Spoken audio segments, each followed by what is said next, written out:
सम्भाषणसन्देशसंस्कृतमासपत्रिकायां प्रकाशितानां बालकथानां ध्वनिप्रसारणम् इदं बालमोदिनी इति। गुरौ प्राप्ते। कदाचित् कश्चन तरुणः गुरोः समीपम् आगत्य प्रार्थितवान्, गुरुवर्य, शिष्यत्वेन स्वीकृत्य अहम् अनुग्रहणीयः इति।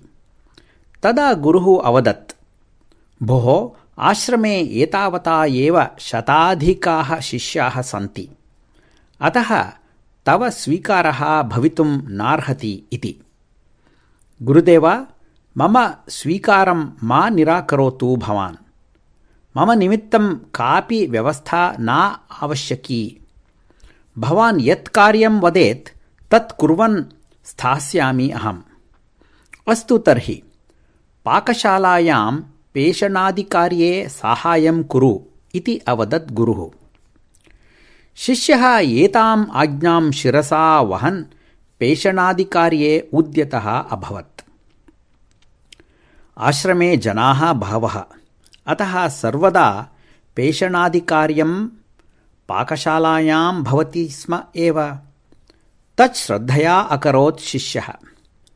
गुरुः तं कदापि किमपि न बोधितवान्। एवमेव बहूनि वर्षाणि अतीतानि।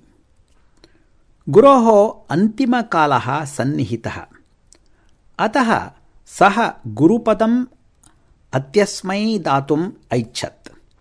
सः शिष्यान् आहूय अवदत्, आश्रमे भवद्भिः यत् शिक्षणं प्राप्तं तस्य सारं लिखित्वा यच्छन्तु इति।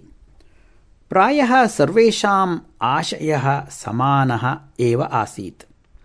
ते लिखितन्, मनः दर्पणः इव।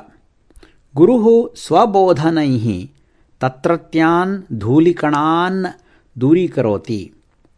ज्ञानाञ्जलशलाकया सह अस्माकं चक्षुः उन्मीलयति इति। कस्यापि उत्तरस्य पठनात् गुरुः न सन्तुष्टः। सः अन्ते अवदत्, सः पेषणकार्यनिरतः अपि अस्मिन् विषये पृच्छताम्।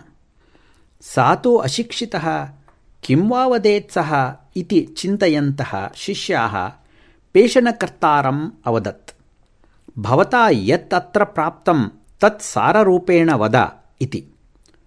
भवद्भिः किं वा लिखितं? पेषणकर्ता अपृच्छत्। मनोरूपस्य दर्पणस्य मालिन्यापसारकः भवति गुरुः इति।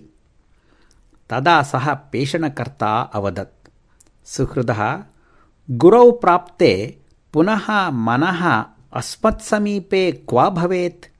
तत्तु भवेत् कुर्वधीनं। सः एव सर्वाः क्रियाः निर्दिशति, कारयति च। एतत् श्रुत्वा नितरां सन्तुष्टः गुरुः ऐदम्प्राथम्येन तं स्वसमीपम् आनाय आशिषा अनुगृहीतवान्। तमेव आश्रमस्य उत्तराधिकारिणं कृतवान् च।